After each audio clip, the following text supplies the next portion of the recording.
ఒక 14 ఇయర్స్ అబ్బాయి నిన్న బౌలర్స్‌కి స్టేడియంలో అబ్సల్యూట్ సినిమా చూపించిండు. 'సూర్యవంశి' ఏం కొట్టుడు కొట్టిండు. సార్పిచ్చ కొట్టుడు కొట్టిండు. 35 బాల్స్‌లో 100 అండ్ ఆ లాస్ట్ 100 చేయడానికి గూడా 6 కొట్టి 100 దాటిండు. I am like wow! Proud coach అని చెప్పుకోవచ్చు. రాహుల్ ద్రావిడ్ కళ్ళలో ఆ హ్యాపీనెస్, ఆ సెలబ్రేషన్ చూడాలి. లిటరల్లీ ఆయన వీల్ చైర్‌లో కూర్చున్న ఆయన గూడా లేసి మరీ సెలబ్రేట్ చేసుకున్నాడంటే ఐ యామ్ లైక్ నాకే మస్తు హ్యాపీ. గూస్ బంప్స్ వచ్చినాయి యాక్చువల్లీ. సూపర్ స్టార్ బౌలర్స్‌నే వాళ్ళ కెరియర్ క్వెషన్ మార్క్ చేసేలాగా కొట్టిండు. బుడ్డోని ఔట్ చేయడానికి లిటరల్లీ ఎన్ని ప్లాన్స్‌తోనొచ్చిండు తెలుసా జీటీ. అయినా చేతికి చిక్కలే. ఆహా! నువ్వు ఇంకో స్ట్రాటజీతోనొస్తావా? ఏసి కొడితే మళ్ళా బంత్ అసలు కనబడతలేదు. మొత్తం గాలిలోనే నేను ఆట అంతా.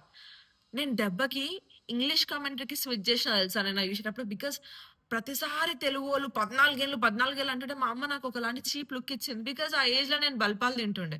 అండ్ మీరేం చేస్తున్నారో కమెంట్ లో చెప్పండి మామ. Like really proud of this kid. Chain Kulii Main Kulii అని ఒక సినిమా ఉంటుండే. అందులో ఒక వండర్ కిడ్ ఎట్లా ఆడతాడంటే లైక్ సూపర్ ఆడతాడు. అది చూసి అబ్బా మ్యాజిక్ రా అనుకున్నది. ఇప్పుడు రియల్ గా చూస్తుంటే no it's not magic, it's always efforts అని అనిపించింది. ఏమన్నా ఆడిండా. నన్ను ఏ బోర్డ్ అని అడిగితే మనం ఎస్ఎస్సి, సిబిఎస్ఈ అని చెప్తాం. ఇప్పుడు ఈ బుడ్డోని ఏ బోర్డ్ రా అని అడిగితే బీసీసీఐ అని చెప్పుకుంటాడు. జాస్ బట్లర్ ని రిటైన్ చేయలేదు ఆర్ఆర్, బట్ ఈ అన్‌క్యాప్డ్ ప్లేయర్ ని పిక్ చేసింది. ఐ మీన్ లైక్ కొన్ని జరగట్లేదంటే కొన్ని వండర్స్ లైన్ లో ఉన్నాయని అర్థమని నాకు ఇప్పుడు అనిపిస్తుంది. ఇంతకుముందు ఇండియన్స్ నుంచి యూసుఫ్ పఠాన్ ఉండే. 37 బాల్స్ కి 100 రన్స్.